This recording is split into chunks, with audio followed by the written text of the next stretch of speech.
important thing was to get the job done, get it today, and get the investigation underway. Do not let the controversy become an excuse to do nothing and to wallow around in it. Use it as a spur to changing the system. Okay, that was Trent Lott, Majority Leader of the Senate, and of course our fearless leader Bill Clinton talking about campaign finance reform, which we're going to talk about here in about 30 seconds. But first I want to introduce my guests. Excuse me, Barbara Anderson and Chip Ford. They're co-directors of Citizens for Limited Taxation and Government. Before we get back to Trent, Bill, and campaign finance, so I want to ask you, last time you came on the show, you were Barbara Anderson from Citizens for Limited Taxation. Period. And you were Mr. Anti-Seatbelt and Anti-Legislative Pay Raise. Now, I understand you've merged kind of personally, and your groups have merged, right? Is that correct? So what happened? You just sort of... Never heard Barbara silent. I've known her now for a decade. Happened? Good, Barbara, you're first. Let's hear it. Yeah. What happened? Well, we've been working together actually for years. Chip worked with us in the graduated income tax to defeat the graduated income tax. Oh, we lost that, didn't we? Not we. Oh, sorry. Yes, we won it. Actually, he worked with Chip Faulkner, who's my associate in CLP, on pay raise issues in the past. So we've always worked together, sort of, in term limits. We work together on term limits as well. So if you guys kind of break up, does this mean that CLT and government will go back to just... Okay, I'm sorry. I just wanted to ask that. Wait, I don't want to get away from this point this quickly yet. We've never even given that a moment's thought, have we? Well, I think that conservatives in Massachusetts want to know these things, actually, you know? Chip Faulkner asked me when Chip and I first started going together. He said, well, what happens if you have a fight? That's right. Let me answer the question is, all of America wants to know. What's that? I get the citizen. Okay, all right. Well, enough of that. Enough of that. Back to the campaign finance reform, which we talked about. We're going to give you the update of the latest little moments in the campaign finance reform fiasco this week. Those poor, out in Oklahoma, the Cheyenne Arapahoes gave $107,000 out of their fuel fund. They had terrible unemployment problems, terrible problems with all sorts of poverty issues. They gave $100,000 to the Democrats in hopes of getting back some of their land. They got nothing. Then we have the FBI telling mid-level staffers at the White House about Chinese plans to influence the elections, and the White House says that the staffers are told to keep their mouths shut, not tell their superiors. The FBI says, we never told anybody to keep their mouths shut. And then, of course, we have Bill Clinton, who's so good at this. He really is. He made Al Gore look kind of like, you know, the AAA ball. Bill Clinton saying he had no choice but to raise all this money in this way, and his wife had no choice because the Republicans are doing it. Now, you guys are all about money in and out of government. What do you think? What do you think about Bill Clinton's excuses in campaign finance reform? Well, I just heard last night that there's somebody's already asked for his impeachment. Oh, really? Representative Barr from Georgia. And on what? On what grounds? On violating his constitutional duties by fundraising and the potential quid pro quos. This whole thing is a stinking, rotten mess. It's out of control, and I don't think we're going to see anything done about it. Why is that, by the way? I'm amazed, considering you guys spend a lot of your time on ballot stuff, dealing with real people. The public seems to be almost disinterested. Isn't that? I think it's scary. I think we've crossed that point where people just don't think there's anything they can do anymore that'll make any difference. That you got these politicians in there that talk out of both sides of their mouth. We will have all sorts of different forms and versions of campaign finance put forward. Some will vote for this one, some will vote for that one. They'll all go home and tell their constituents they voted for campaign finance reform. Nothing will change. So this is what's scary about it, is I'd always thought that if we activists just let the world know just how bad things are in Beacon Hill or whatever, that the response would be outrage and then activism. They'd join us and we'd all do something about it. It never occurred to me, the law of unintended results, that instead people would get hopeless, apathetic, throw up their hands in despair and say, oh, they're all a bunch of crooks, there's nothing I can do about it. Never occurred to me because that's not the way I think. And now I'm not quite sure what the next step is now that they're in this trough where you can't seem to get them. Well, what's going to happen in the Congress, though, in a rare bipartisan moment, which they struggle to get to, Senate votes 99 to zip to expand the investigation to not just illegal activities from the 1996 elections, but, quote, improper activities, which means they're essentially going to look at all the fundraising. Democrats, Republicans, so-called soft money, which has no limitations. You can give hundreds of thousands of dollars to the parties themselves. I mean, is that going to lead to anything? Well, this was the Democrats pushing for this because they wanted to take the focus off of Bill Clinton and the president and their party. What you're going to have is you're going to have a diluted investigation where everything's muddied. The gorilla dust, as Ross Perot used to say, is going to be thrown around. We won't know who's guilty. A park's on all their house. It'll take years. And nothing will come out of it. But you're again. not going to argue. I mean, as a guy who we may not agree much on substance, but you're pretty willing to take on wrongdoers, wherever they are. The Republicans are no angels Absolutely. here. They're raising hundreds of millions of bucks. Bob Dole, when he was the Senate Majority Leader, had literally lobbying groups coming in, drafting the legislation as he filed, and admitting this kind of stuff. It's a corrupt quagmire. But you have to start with what's illegal. I mean, at least focus on something we can all understand. I don't understand a lot of the soft money thing, but it was perfectly clear to me when I heard they were taking money from foreign countries that there was something wrong with that, that it's illegal. And you can't tell me with all these deals that China is getting that there was no indirect quid pro quo. If we can't put our finger on it and say, on this day, Bill Clinton cut a deal in exchange for, they're getting a Navy base out in the West Coast now. China is establishing a Navy base, a landing they couldn't do by force. You know, I don't know They're going by campaign contributions. I mean, I'm not sure it's quite that clear a set of facts yet, but I think one thing that is clear is there's been a huge amount of pressure on Janet Reno to appoint an independent prosecutor. And she keeps saying, well, the technical standard hasn't been met. I would argue after this FBI thing the other day, where, as Marjorie said, FBI says, we said they could tell anybody they want. Bill Clinton said my staff people were told not to tell me. The FBI is under Janet Reno. It seems to me Janet Reno can't be investigating. What the FBI said is don't go out and tell the world. Don't go have a press conference. Not don't tell your boss. I mean, that's ridiculous.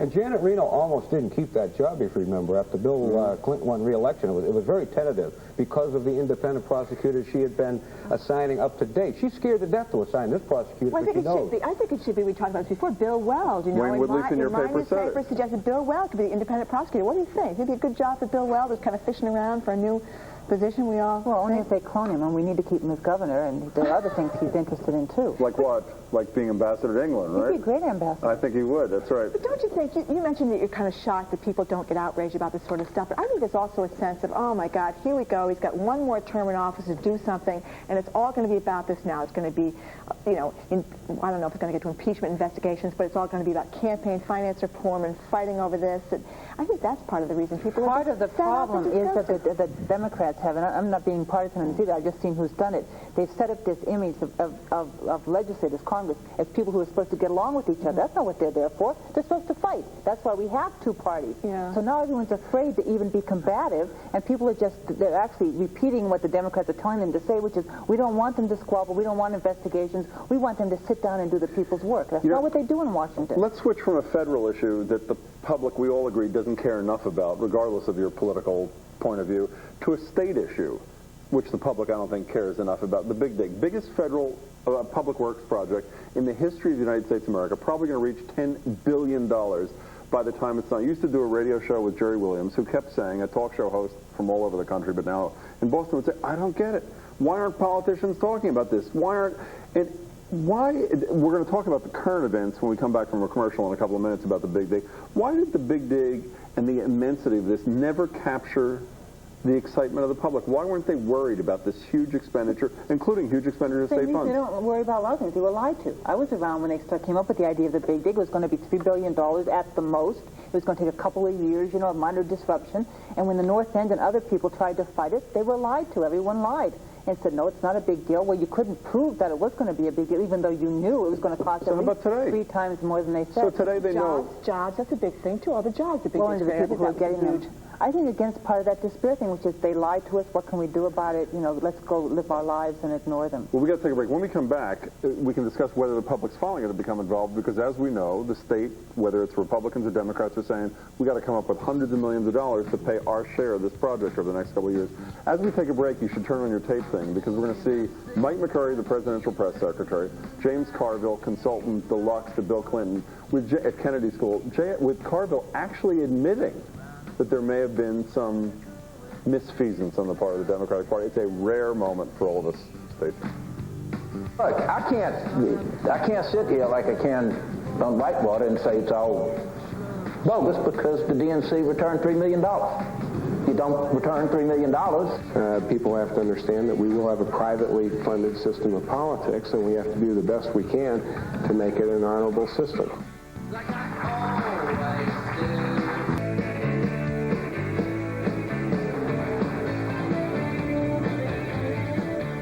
Welcome back with Barbara Anderson and Chip Ford from Citizens for Limited Taxation and Government, talking about the Big Dig. What are you laughing I'm only laughing because I'm still not used to it. Having known this woman, not on the same side very often, for, what, a decade?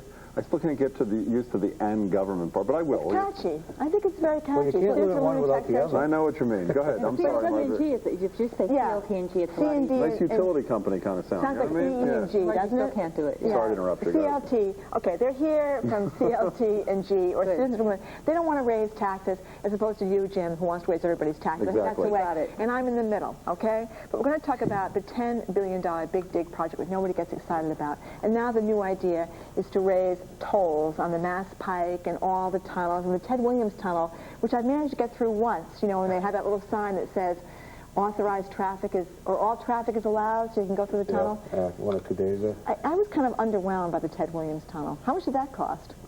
What was about? Yeah. More than they originally said it So was. you think this is going to rev people up, that we're going to be paying, what, are you going to pay $5 now to take the Mass Pike from Austin Brighton?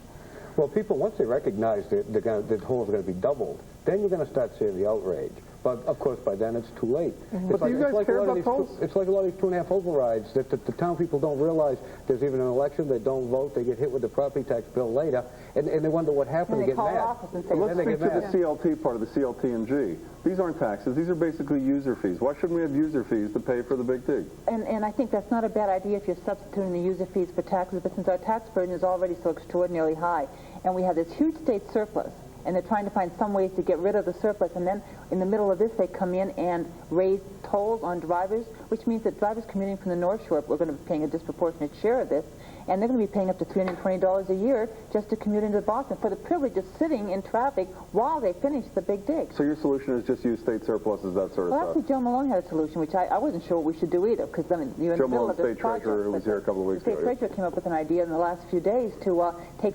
what Bill Weld wants to do is accelerate the payment of the unfunded pension liability, which Malone has gotten all the way down to just $6 billion now. So rather than speeding it up, Just $6 billion. Joe Who says cares? keep on the same schedule, the 30-year schedule, and then use the surplus you were planning to spend on this to avoid increasing revenues again on mass. But let's stay on tolls. Virtually every Republican and Democrat, everybody Well, was that's what unhappy they with decided that. to do. Wait a The second. legislature said, let's stay on tolls, and they just passed the toll increase. You were like-minded with the ultimate Mr. Anti-Tax, William Floyd Weld, the governor of the Commonwealth of Massachusetts, whose own Secretary of Transportation is the guy who's proposing all this toll doubling. Where's the disconnect here? Why aren't you and Weld on the same page on this if this is so horrific?